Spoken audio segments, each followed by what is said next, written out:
Last time we got part of the way through section 1.1, and so I did go in and update in Blackboard the January 25th assignment and added the note that what you should be able to do after the January 25th lecture, and it's about half, and so the full assignment will be collected on Thursday. So it wasn't all due for today because we didn't get all the way through. So if there's ever any adjustments, in fact, the assignment typically will be on Blackboard, and I'll make any adjustments after class if I decide we need to make an adjustment for that. So, but among 1 through 5 and 11 through 17, the odds, are there any kind of questions? We're just getting into looking at functions in terms of the rule, table, graph,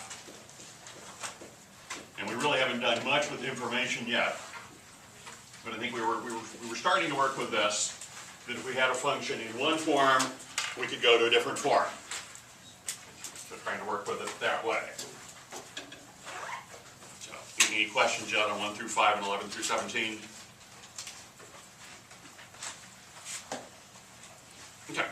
Well, I think we can get finished with the rest of 1.1 and also 1.2 and kind of get us back on track with the syllabus. So, continuing in 1.1, we had, from a rule, done some evaluation. So I think I used this picture that we've got a function, we could put in x, and if we follow it through, we're evaluating the function. But there are also times we're given the answer we want, and we need to work our way backwards to solve. So we didn't practice that with the table, the graph, or the equation. So let's think about this particular function, f of x equals 2x plus 5, and try to answer the question, well, when is f of x equal to 9? So we again have a student that has contacted me, so I'm going to try to keep everything on the board here in hopes that the video will pick it up. I don't intend to video every class, but since someone said they were still ill, I thought I'd do it again. So we've got f of x is 2x plus 5, and we want to know when that is equal to 9. So we've got an equation we need to solve. What do we need to do first? Yeah, well, okay. Long term, get x by itself. So sort of first thing in trying to get x by itself, we can subtract 5 from both sides. 2x equals 4. And then we can divide by 2. So ultimately, yes, we want to get x by itself. So you may wonder, okay, how much of this work do we need to show?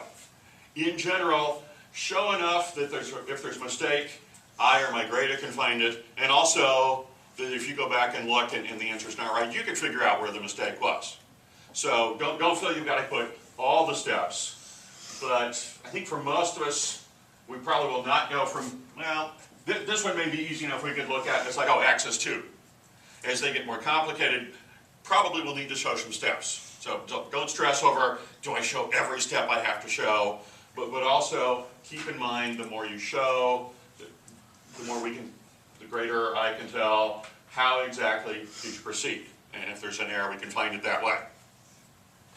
So we know the answer, we can work our way backward. Okay, what was the original input? And that's another kind of notation we've done here, that we're putting an input into the function, and we get some output out of the function. Or we know an output we want, and we're trying to figure out, well, what was the input? And if you want some more practice with equations, or with the rule, I've got a worksheet where that's the case. And I've got a number of worksheets for additional practice problems. So for a formula, we could evaluate, that's not a great formula, say f of negative 2, we can just plug that in. Anybody see what f of negative 2 is here? Negative 9, I think. And it will grade it, when is f of x equal to negative 5?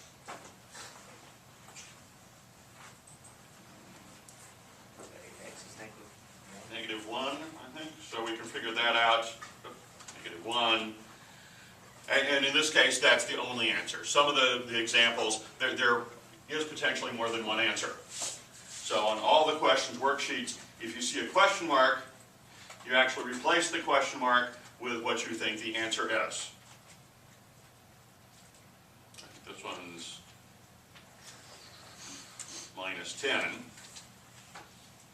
And we could solve, well, in this case, f of x is -10 and 3, but it turns out in this case that's not the only answer. Or -2 times the absolute value of x minus 4 equal to -10.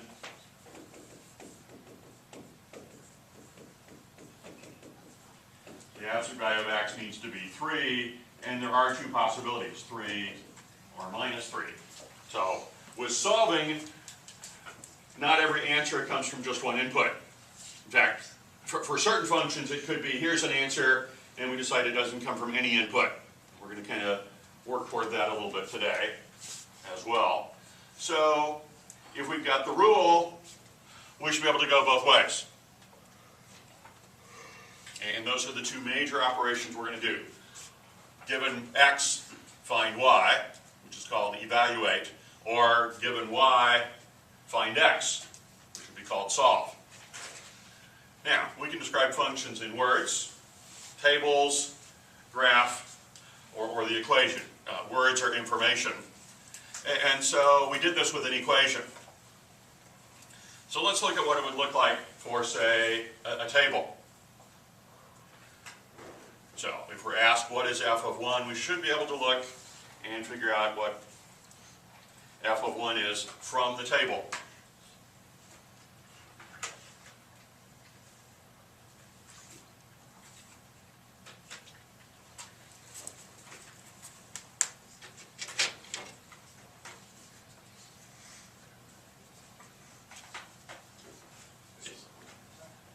Did it turn off on you, or?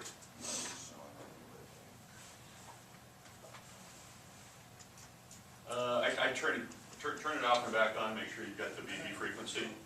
Because I'm not sure I've seen that pattern on a clicker very often.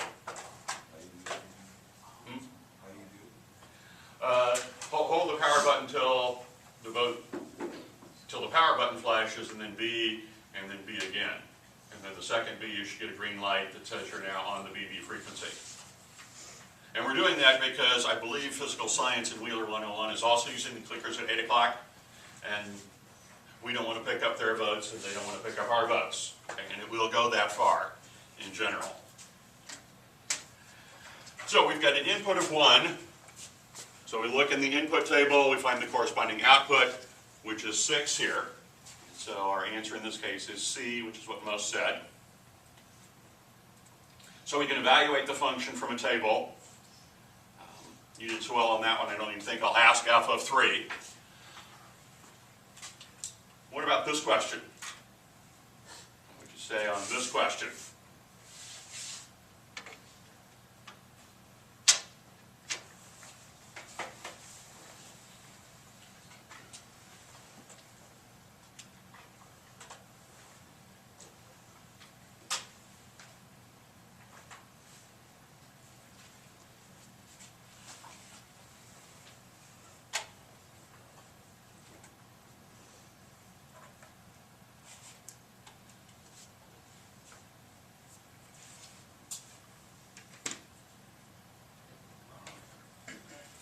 So here we've got the output of 6, and we want to know where that came from. So we look in the output column for 6. We figure out what input goes along with that. The input here is 1. There were a few people that said 16. You looked at, well, what if the input is 6? What is the output? That is a question that could be asked, but that's not what the question is here. So we definitely need to determine which question is being asked. Are we given the input and we're looking for the output, or are we given the output and we're looking for the input? And that's, both those are valid questions that we will do with the rule, with the graph, and with the table, but we've got to decide, well, which one is it? I mean, if we had a graph, say, of profit, profit over time. We might want to know at a certain time, what is the profit? Or when did we reach a certain profit?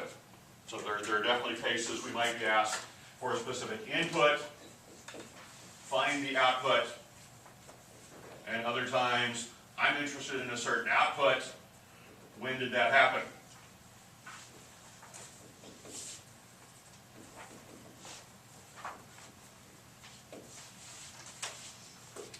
Be it in a table, a rule, or a graph. So, here's a graph. We want to do the same thing with our graph. So we should be able to figure out, say, f of 1.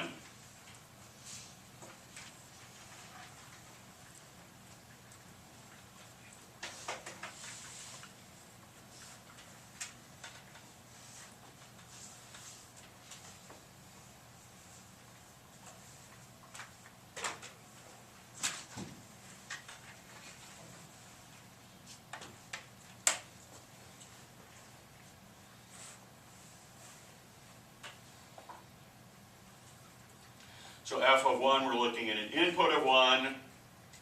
What's the corresponding output? And there is only one output, 1. A number of people answered B. You were looking at the other question. If the output were 1, that could happen for multiple inputs. But back to the idea of profit. It would be a very confusing situation if, say, on day 27, what was the profit? And there were 2 values. Like, huh? There should only be 1. And for a function, for each input, there is only 1 output. But also for profit, when do we have a profit of $25? There could be multiple days that would happen. So a repeated output is not a problem. A repeated input is a problem. That's not a function. We could still have a reasonable curve in the case of repeated inputs, but by and large, we're not going to look at curves like this at all. There are some techniques of calculus that can be done with curves like this, which is say x equals y squared, but here y is not a function of x.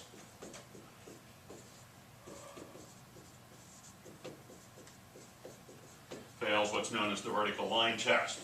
For certain inputs, there's more than 1 output, and in general, for our idea of function, we want to know exactly what happens. And the fact that, oh, this might, or this might, that's just frustrating. I mean, in life in general, if we do certain thing, we would really like to know what happens. Maybe this happens, or maybe this happens. There are certainly situations where that occurs, but we are much more comfortable. If I do X, I know exactly what happens.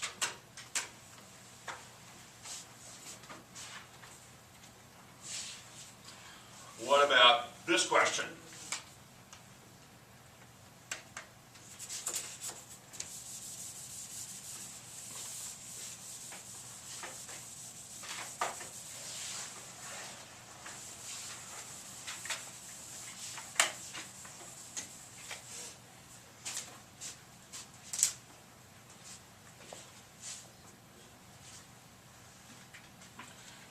This time we do have the question, the output is 4, so we look for an output of 4, and that does happen 2 different times.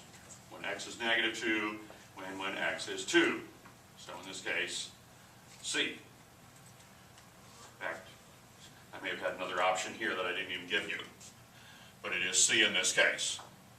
So 2 inputs for an output is fine, but 2 outputs for an input is not fine. That's not a function. Now, we also may have something like this. What would you say for this question?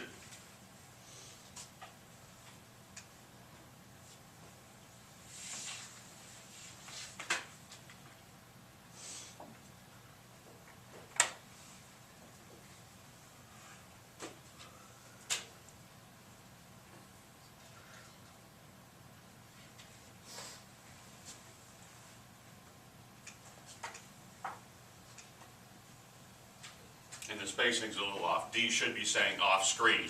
C is none. So C says none, D is off screen.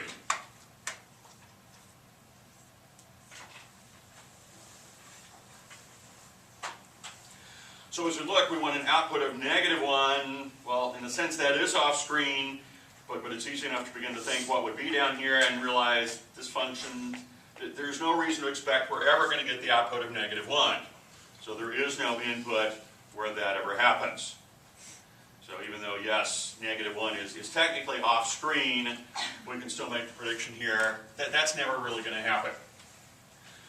So there are certainly situations, I'll go back to the profit function. If this were the profit function, you might be wondering, when did we lose $1,000? If this was in thousands of dollars, we'd be proud to report that that's never happened. Doesn't mean it couldn't at some point with the business. And that is sort of one of the, I guess, drawbacks of business calculus. We're looking at some very simplified versions of functions. In business, you really don't know what the profit function is going to be exactly. You can't make those predictions. You'd like to, but there's multiple variables. People could get sick. If you've got a restaurant and people start getting sick at the restaurant, well, that's certainly going to change your business model if you've got to track down, where's the E. coli coming from or something like that. So there are lots of things that could come in to affect a business besides just the advanced planning you put into it. Now, as we talk functions, there's some basic toolkit functions we're going to look at. And we definitely need to know the name and the shape of each of these. So we're going to look at them here with the worksheet. Let's see, I've got to turn off the pen here so I can go to the worksheet. But one function is the linear constant function. It's not a very exciting function. It is linear with a slope of 0.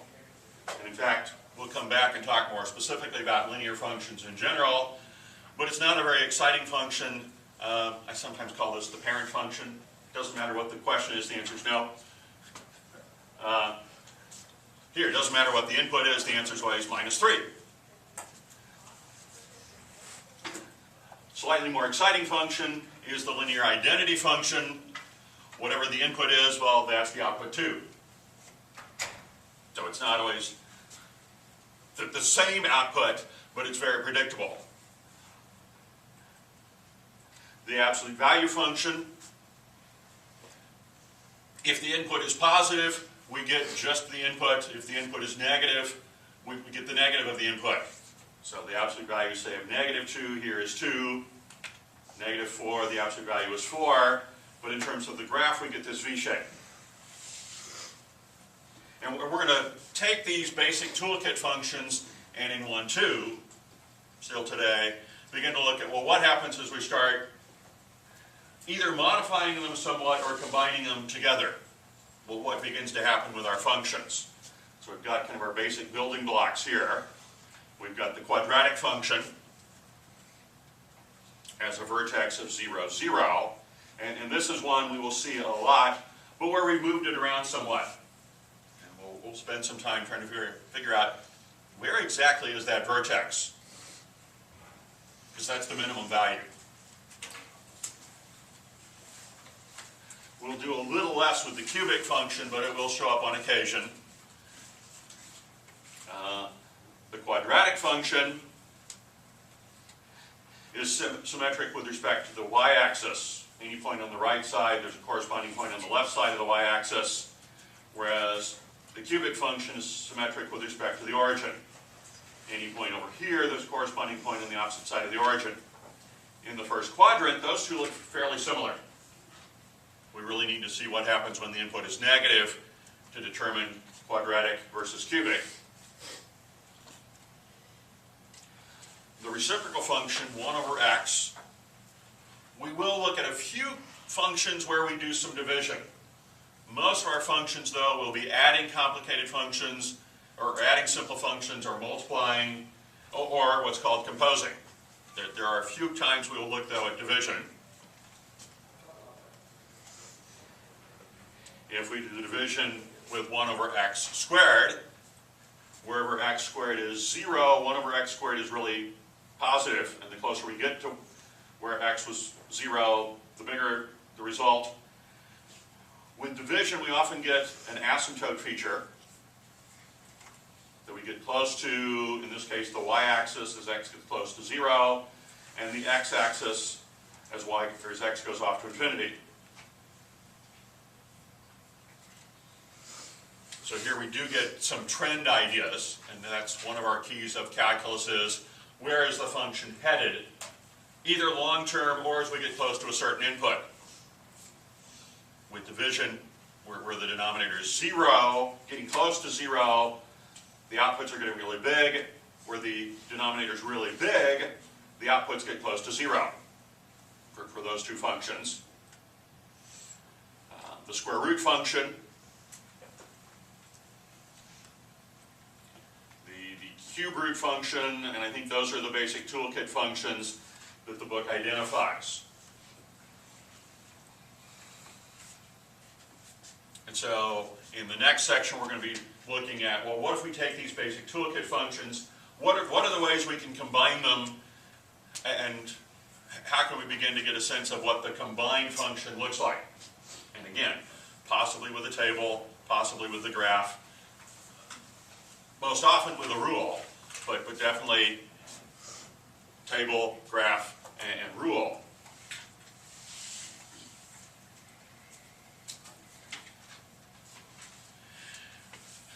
Now, before we start about combining them, there are a couple other terms we need to talk about in relation to function. The domain is the set of all possible inputs. Normally, that's the set of all real numbers, or at least the real numbers for which the rule makes sense. So, if there's a reason it's not all real numbers, they may tell us specifically. We're only going to look at positive numbers. And in a lot of business settings, that's probably the case. Because before you start the business, you really can't describe what was happening. I mean, nothing was happening before you started the business. You're only interested in from now into the future. So you only have positive inputs. There's really no way to kind of roll back the clock and see what happened in the past. But it could be specified. Depending on the domain, we might specify by saying what we include, all the positive reals, or maybe what we exclude, all the reals except 3. Or it could be merely implied, where we have to look and decide, for the rule we're given, for what inputs does it make sense? Because it may not make sense for every input. The codomain is the set of possible outputs. When we talk the gradebook function, the grades I can give are A, B, C, D, and F. And I suppose incomplete. But essentially A through F are the grades I can give. Usually, in what we'll talk about, it's all reals. All reals are possible. We are much more interested in what outputs do we actually get. On the gradebook function, you're all certainly hoping, I don't give any Fs, probably hoping I don't give any Ds. We will see how the points work out to make that determination. But the range is the values we actually get out of the function. So if we're given a graph, we should be able to tell. So here's a graph. We should be able to look at that graph and figure out what is the range. And then we've got to decide, okay, once I determine what the range is, how exactly would I describe it? So some options here on how we might describe the range. What would you say in terms of how we might describe the range?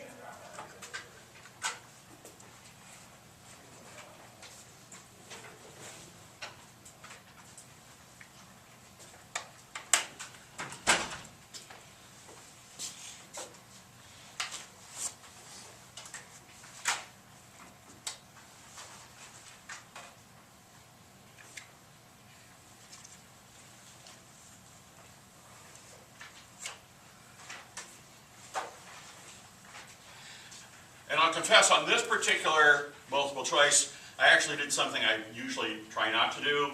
There are 2 answers that are correct. It's just different ways of saying the same thing. Answer A here, all the reals greater than or equal to 0, is exactly the same as answer B, the interval from 0 to infinity. Just different ways of saying exactly the same thing. So in this case, either A or B is correct, C is not, because we don't get any negatives here. get 0, we can get any positive output. It's just how do we want to say it? Either form is fine. In fact, we could even put it on a number line. So we could talk about y greater than or equal to 0, the interval from 0 to infinity, or on a number line denoted this way, from 0 on to the right. Just different ways of saying the same thing. So as we describe the range, any one of those three notations is fine. Probably we won't do that one real often. We'll use either the inequality or the interval notation. In terms of the domain, for the implied domain, we've got to avoid numbers where the rule is undefined. And for our purposes, the rule is undefined if we are attempting to divide by 0. I don't know if this will help you to remember we don't divide by 0 or not. 0, that funny number, has a shape that looks like O, and if you want to use it, there are things you need to know. Never divide by 0. If you do, you will be sad, getting a crazy answer, making your report look bad, but treat 0 as your friend, use it carefully. Save the multiplier add, that's the rule for 0, lasses and lads. 0, that funny number, wants to be a comrade true, but never divide by 0, or you'll be getting 0 too. So we kind of know we're not supposed to divide by 0. But I want to explain a little bit why is that. So if we think, what exactly does division mean? 6 divided by 0, or 6 divided by 2 we know the answer for, right? It's 3. How would we explain that? Is there another way we could write this equation where we would more immediately see, oh, yes, 3 is the right answer?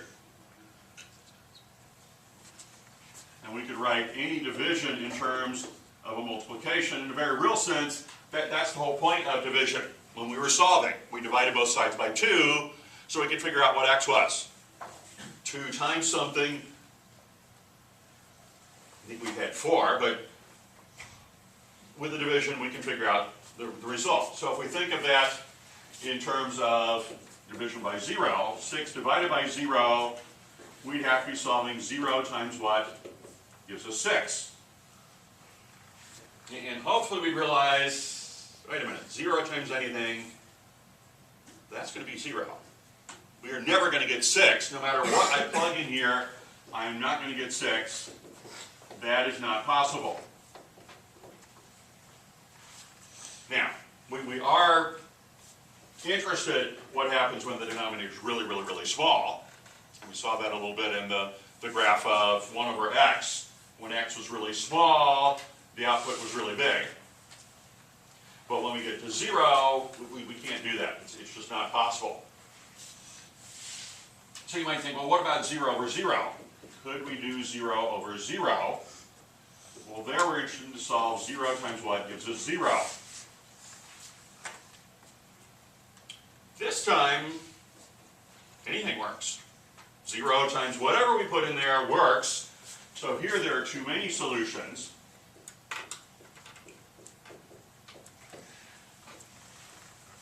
To give any meaning to 0 over 0. However, we're going to encounter a question later on where we are very interested in what happens if we have something really small divided by something else that's really small. And we have to be really careful how we approach that. We'll call it a limit, because that's what it'll be. How we approach that limit where the numerator and denominator are both getting really, really, really small. Because we just don't know, oh, I know what the answer is, because there's not a specific answer in that case. So we don't divide by 0. So if we see a function like this, 1 over x plus 1, we should be able to look at that function and make a determination what values of x would be a problem here in this particular rule. So what do you think on this one? What do we need to be concerned about in this rule?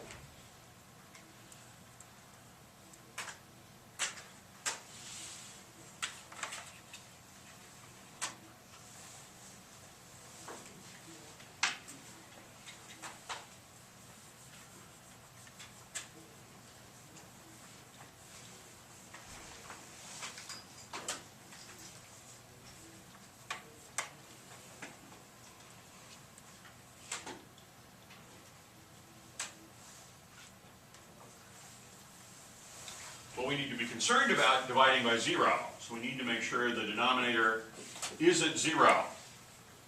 But that doesn't necessarily mean that x can't be 0, because in fact, in this case, if x is 0, 0 plus 1, that's okay. It's -1 where there's a problem. That's what would give us a denominator of 0, and so we have to avoid x equals -1. Here's a case we probably would write the denominator, or the domain that way. X is not equal to -1. We could also write it with the interval notation, the interval from -1, or excuse me, -infinity to -1, union the interval from -1 to infinity. To me, that's a whole lot easier to write. We're just avoiding the one number than to specify, oh, all these numbers, which is everything but -1. I think it's far easier to just say everything but -1 for our domain for this function. Any other number works fine in this particular function. Now, certainly a key question is what happens when x gets really close to -1, 1 divided by a really small number. We would be interested in what's happening. The other place we've got to avoid numbers where the rule is undefined is square roots of a negative. And again, this is a situation you've probably been told we don't take square roots of negatives, but you may not remember exactly, well, why is that?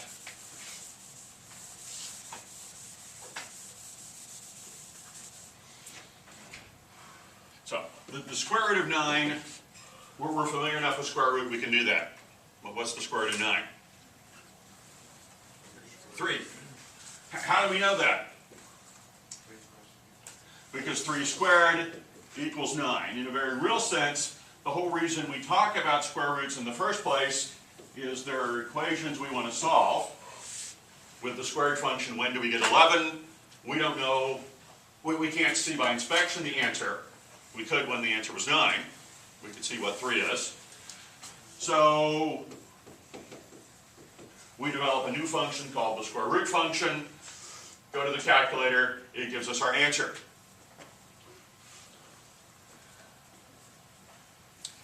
So the question becomes, well, what if we do the square root of -1? Not quite sure what that is. But whatever it is, that number squared would have to give us -1.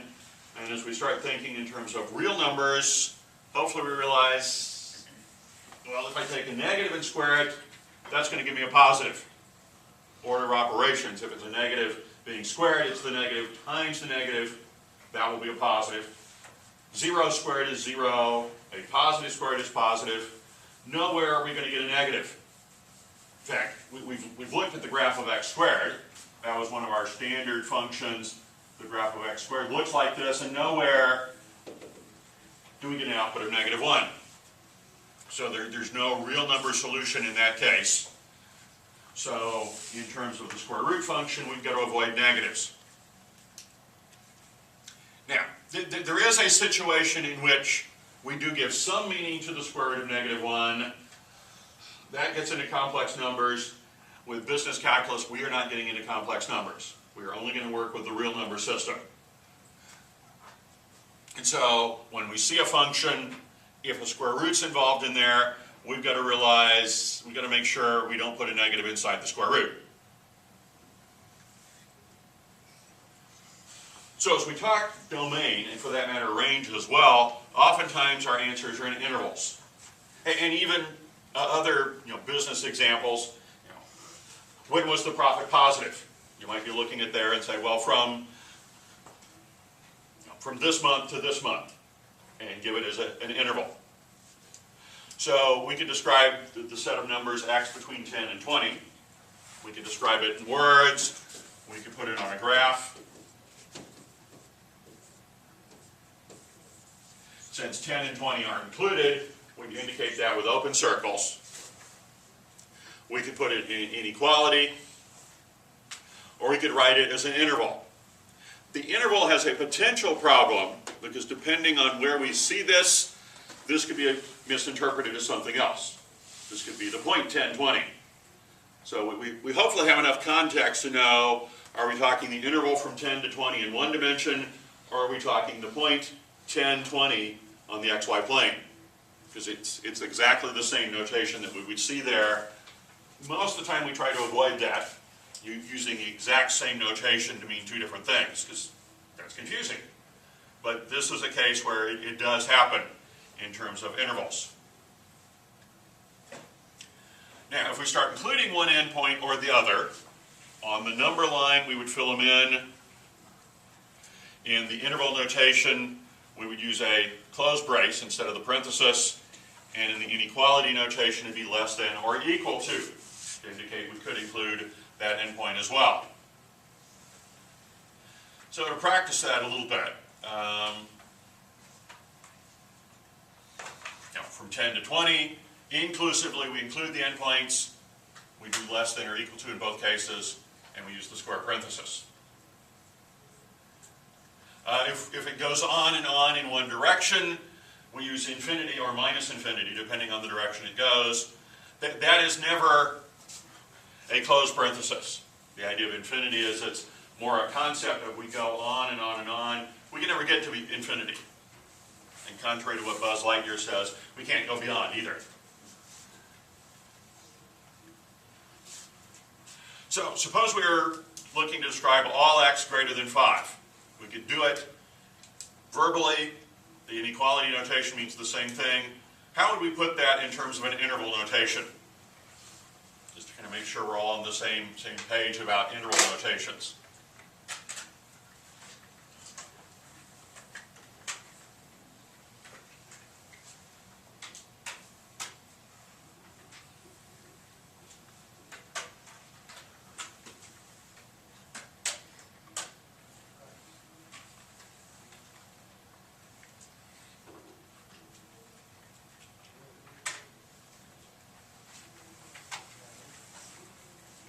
So we're starting at 5 and we're getting bigger than 5. That would be A here. 5 is not included.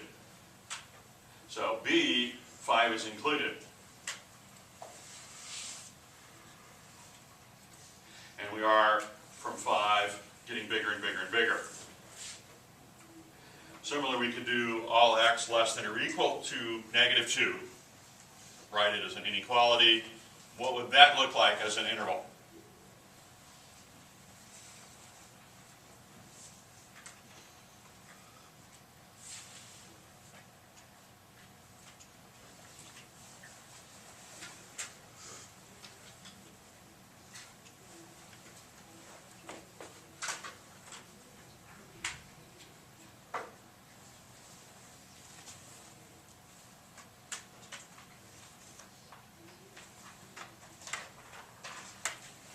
So here x is smaller than negative 2, so negative 2 needs to be on the right of the interval from negative infinity up to negative 2.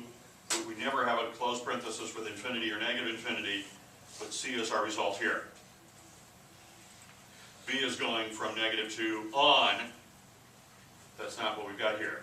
We're up to negative 2. So we need to kind of keep track of those.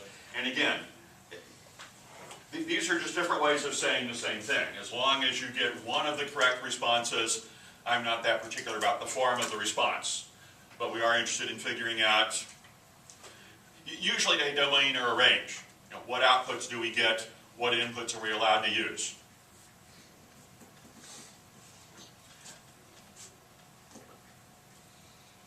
Okay, now I think that's the end of the 1-1 lecture. Double check. Yeah.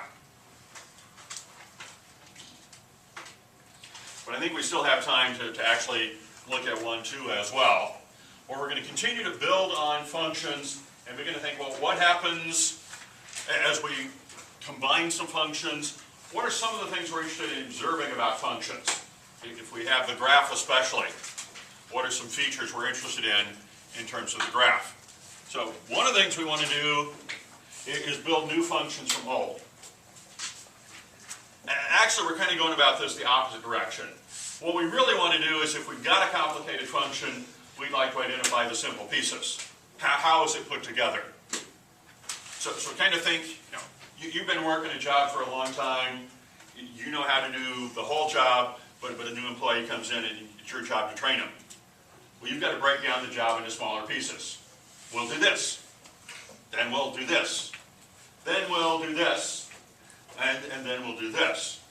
For you, that is one function, but in explaining it, you've got to explain it as smaller and smaller and smaller pieces. So we look at the smaller pieces and then we combine them. So one that we will do a lot of is what's called composition. F of g of x.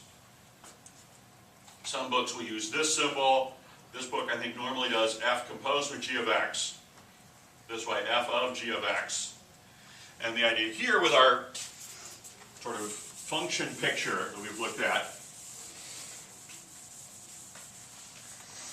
is we have an input x. It goes first through the g function, because that's what's inside the parenthesis. So it sounds a little bit different because we read from left to right typically, but f composed with g is f of g of x. G is done first, and it produces an output. That then immediately goes into the next function, f, and what we get out then from the two functions is the composition f of g of x. And we could do this with specific inputs, we could do it with the generic input x. But we're not just doing one function or the other, they are both involved in the process. So for example, suppose our f function is x cubed, and our g function is x squared minus 2. We could be asking, okay, what's f of g of 2?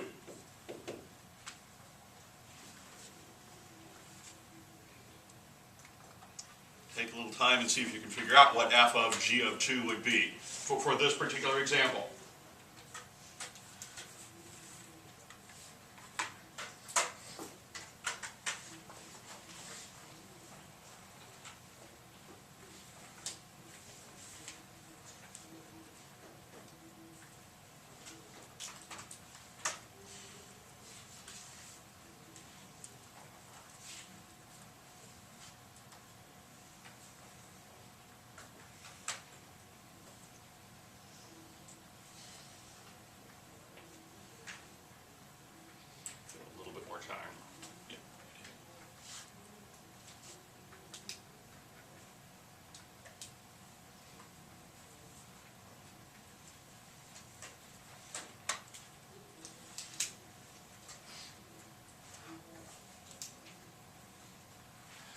So we start from the inside and we work our way out. We first have to figure out, well, what's g of 2? G says, well, take your input, square it, and subtract 2. We do that, and we get a result of 2. That result goes into the f function. And so here, f of g of 2 is 8. I think it's what most people got. We could use a function itself multiple times. So we could look, say, at g of 1. What would we get in this case?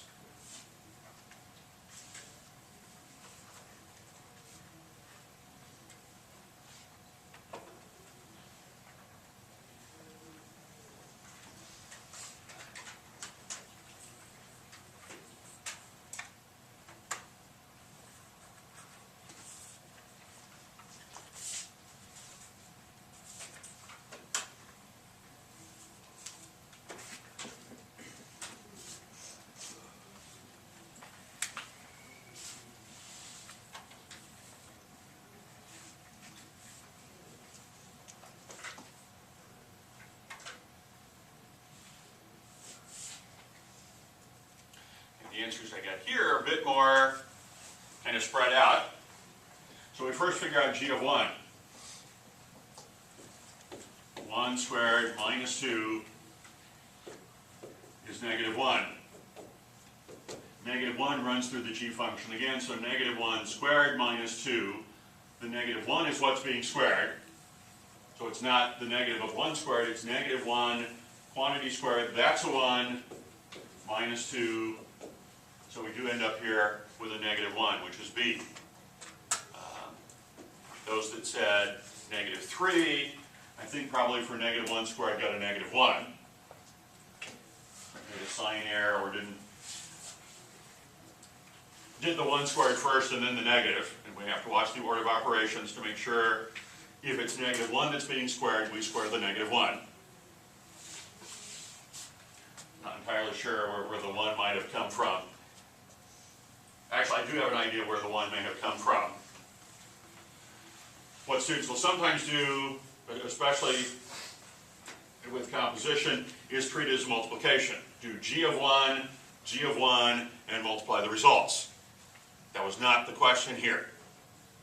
We will do that, but there's a different way to describe what happens if we're going to do the two rules separately and multiply the results. Here, we're doing one rule, and then immediately that goes in to the next rule. What if we do this just with x still in there? Got the same two functions, and now we want f of g of x.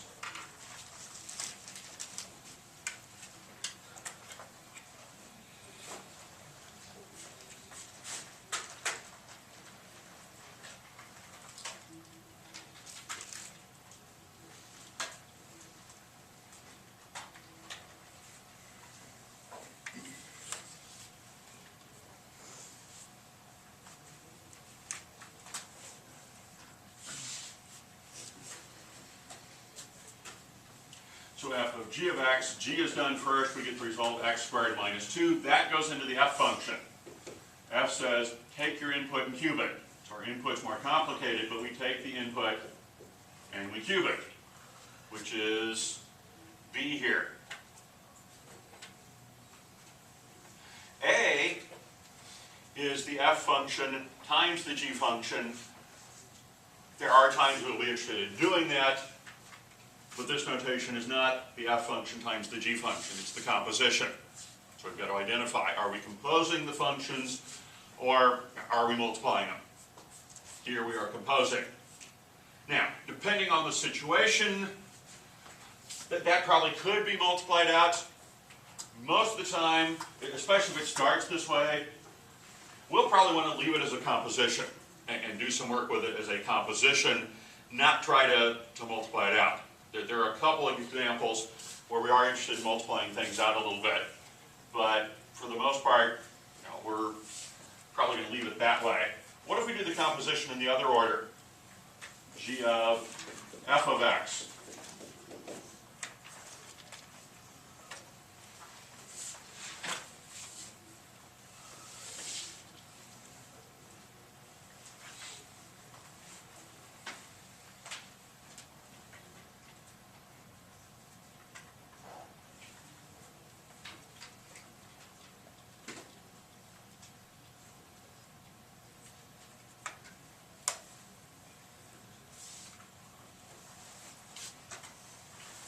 So f is done first this time. We get x cubed. G of that, he says take your input, square it, and subtract 2. So we get here c. Is what most said. This one actually simplifies much easier.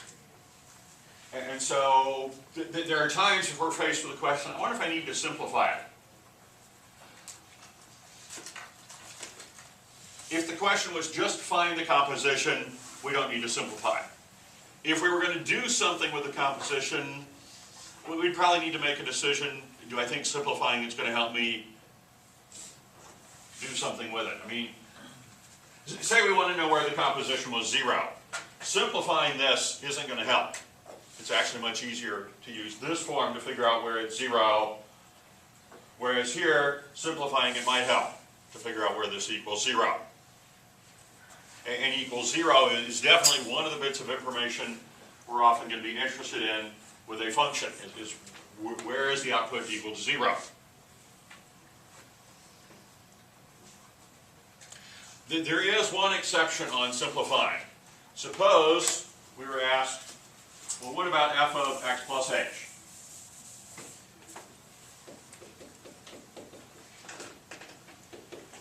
It's certainly not clear at all at this point why we would be interested in that particular idea, but it is something we're going to be interested in. So what happens when we look at f of x plus h?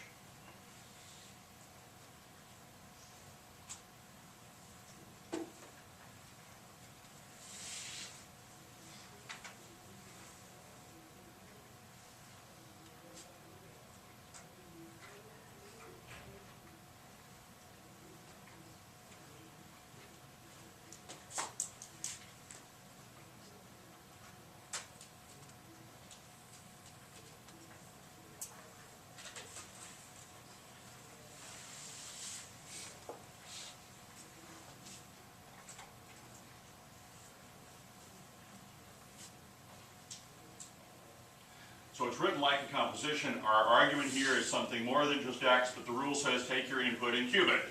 So we take our more complicated input and we cube it. We get here just x plus h cubed, which is c, and that is different than the x cubed plus h. The order in which we do things is important here. It is the entire x plus h that is being cubed. We are not cubing the x and then adding an h. It is the x plus h that we are cubing. Simplifying that down to work with the cube in there would be a bit of a challenge, but there are times we're going to want to do that.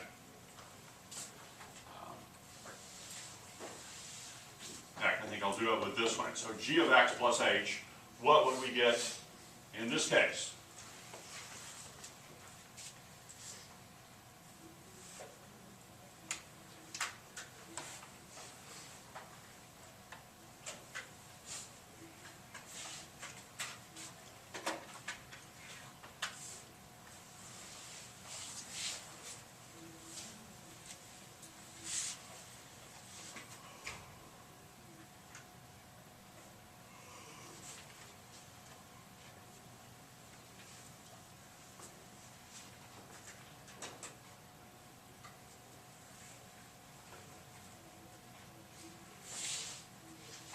So the G rule says take your input, square it, and subtract 2. So we get here C. B, the minus 2 is missing. A, again, it is not the x that's squared and then we add h. It's the entire x plus h that's being squared. And so this is x plus h times x plus h. Multiplying it out, and you get an x squared from the first term, plus 2xh, the outside and the inside, plus h squared, and then minus 2. In terms of just composition, that form is fine. But if we were going to do something additionally with that, we would want to go ahead and simplify it out. And for the x plus h cubed, we'd have to do the x plus h squared, and then multiply again by another x plus h. So certainly as this type of situation gets more complicated, simplifying it's a challenge, but there are a few times that we're going to want to do that. Be asked to do that when we get into chapter 2.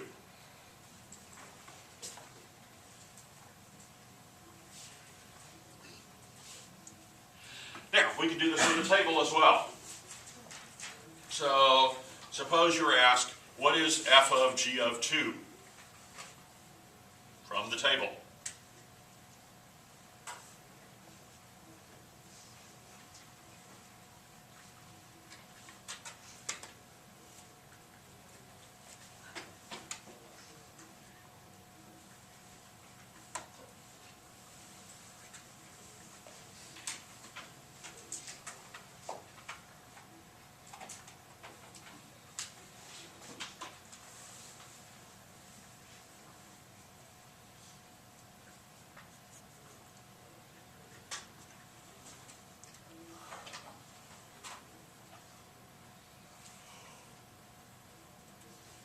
So we need to figure out first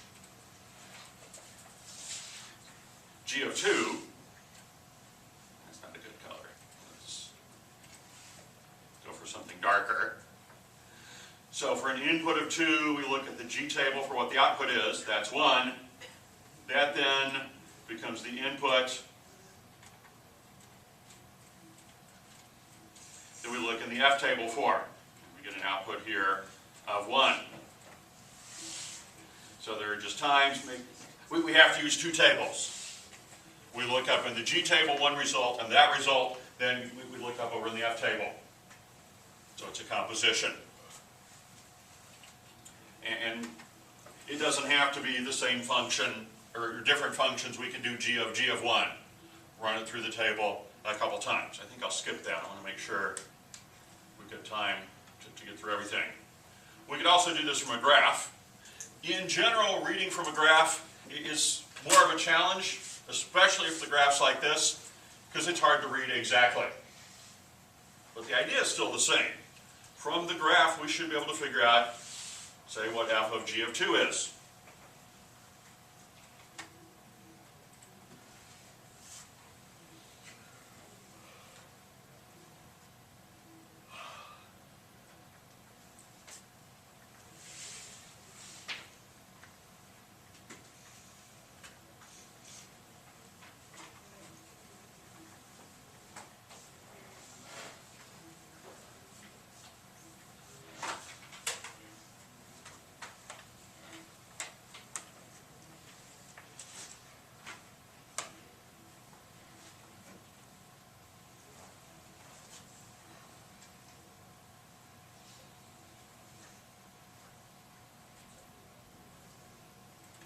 So let's see, f of g of 2. We've got to figure out g of 2 first. So for g of 2, we've got to look at the g graph. Input of 2, what's the corresponding output? I would say the corresponding output is 1. Then we go, and okay, now let's switch to the f graph. Let's look at the f graph, and we now need to know, well, what's f of 1? So we look for an input of 1, figure out the corresponding output. I would say that output here is 3. It is hard to tell with the tick marks. We don't have grid lines. And in general, reading a graph is a little harder to do. So as we draw graphs, we want to draw them accurately. It would be good to have specifically what the units mean, but we don't have those here. But typically we would want to do that as we draw our graph here. So we do get 3 in this case for this composition. But the idea is we're looking at information from one graph and the result goes into the next. And that's the idea of composition. We're doing something and that result goes into another function.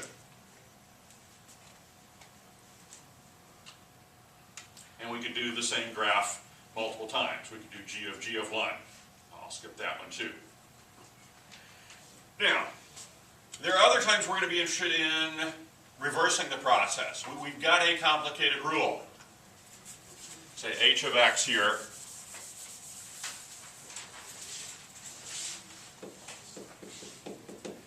is x plus 2 cubed minus 3.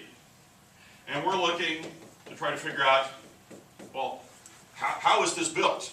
Out of what 2 simpler pieces was this built and composed? If we were explaining to somebody else how to do this, what would we tell them to do first, and what would we tell them to do next to that result? That's the idea of a composition. We do the inner function, and then we do something else to that result. So we've got to kind of figure out how would this, I call it decompose. So what would you say in this case? And we have to go a little more time here. For this particular complicated function, what were 2 simpler pieces it could have been built out of in terms of a composition?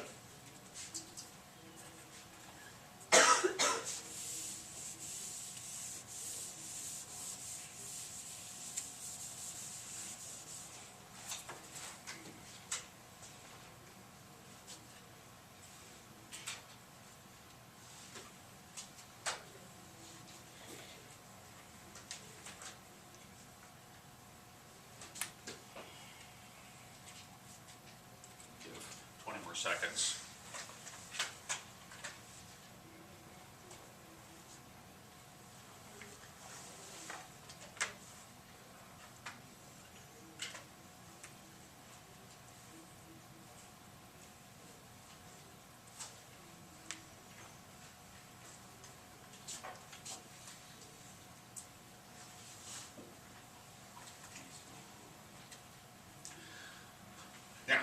a case where there actually is not just one answer.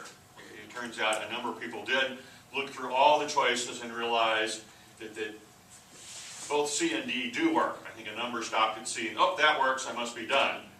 C does work, but so does D, because as we start trying to think, what do we do first? Well, one way to look at it is I take x plus 2, so that must be my g function, and then I cube it and subtract 3. That's what I'm doing to x plus 2.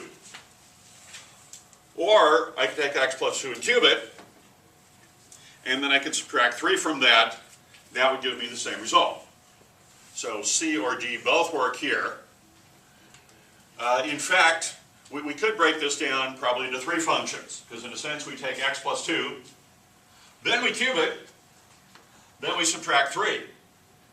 So we might even express this as a composition of 3 functions, say A, B, C of x, where C of x is the x plus 2, because that's what we do first. Then we cube that result, and then we take that result and subtract 3. So the composition doesn't have to be just 2 levels either. It could be multiple levels. The idea of any composition is we start from the inside and we work our way out. What does the first function do? What do we do to that? What do we do to that? And notice these 3 are all very straightforward functions. These are basic linear functions. That's a basic cubic function. Whereas when we compose them all, it's a lot more complicated. So if we can identify in order what did we do, then what did we do, then what did we do, that'll help us.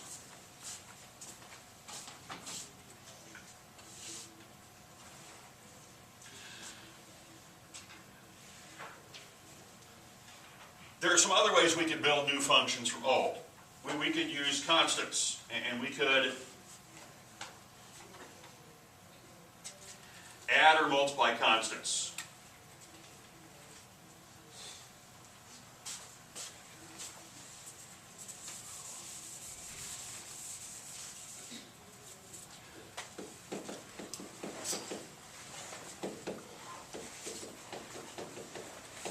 So the first thing we want to look is if we add constants, there are a couple different places we could add constants.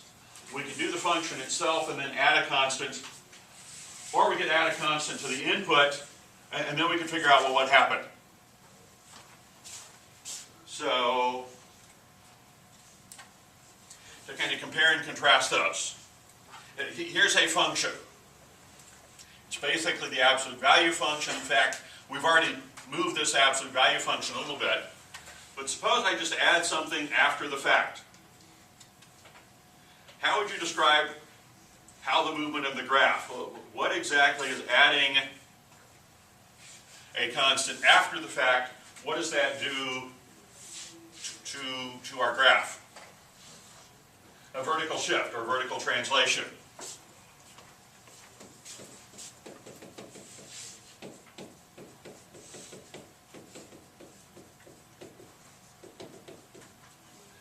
A business example of this idea might be there's a certain salary schedule set up, and you just give everybody a $100 raise. Whatever their salaries are, they all go up $100. And that would change the table you added. You change the salary function. Let's just move everybody up $100. Whereas if we do it inside the function, get this back to 0. Inside the function, we get a horizontal shift, and it actually kind of works opposite of what I think we might expect. Because notice here, when I took away 4.5, I actually moved to the right. There's a sense taking away we should move to the left. But if I'm doing a minus 4.5, originally the important feature of this graph is when the input was 0. So f of 0 was key. When I look at f of x minus 4.5, x equals 4.5 is now the key point. Not negative 4.5, but 4.5. If I'm going to take 4.5 away, how do I counterbalance that to figure out where the key point was? It's over at 4.5. So we shifted where the corner was here. And theoretically, we could do both. We could have a horizontal shift and a vertical shift. Now with this one you can't, but theoretically we could do both. But that's one thing we could do. This one's a little harder to think of, but I suppose another way one could give a raise to all your employees would be, you've got a salary schedule based on the number of years they've been there. And you could just say, we're going to give everybody an additional year of seniority. So instead of reading spot 1 on the table, if you've been there 1 year, we're going to read spot 2, which we would expect would have a higher salary. So that would be a way somebody could do a raise as well. We'll just give everybody an additional year of seniority. Or more likely, budget's tight. We're not adding to your year of seniority this year. You're going to stay at the same place on the scale because we can't afford to give anybody raises. You're just going to stay where you are on the scale and essentially kind of shift everybody back a year. But that's where we could have a shift. Not really change the basic scale, just kind of change how we're going to count the number of years. Adjust that a little bit. So that's one thing we could do.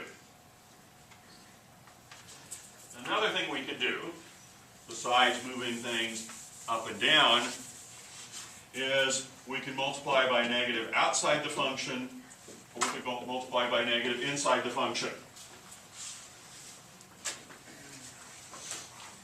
If we multiply by a negative outside the function,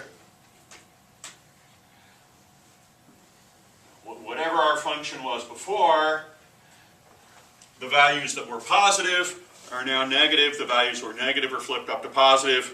Values that were 0 stay the same. We get what I would call a vertical flip.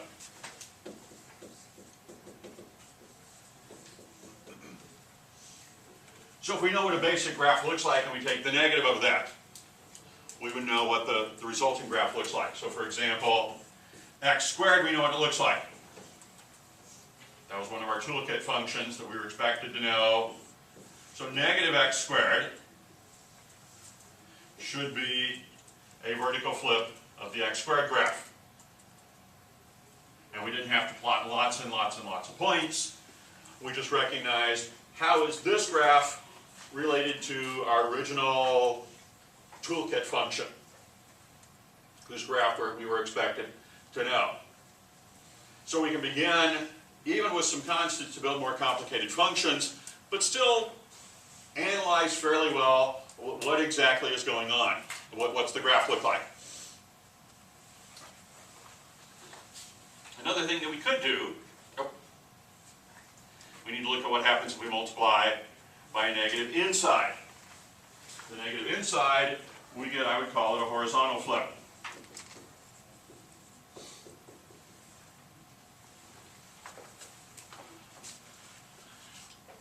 What's over here at, say, 2.50 is now over here at negative 2.5. What's with 10 is now at negative 10. What was here at negative a half is now over here at a half, 0. So we flip it horizontally. In a sense, our main interest is the horizontal flip. Is if the horizontal flip doesn't change it, we have symmetry with respect to the y-axis. That's where we'll see the horizontal flip kind of the most, is even after a horizontal flip we don't see any difference. There's some symmetry going on there.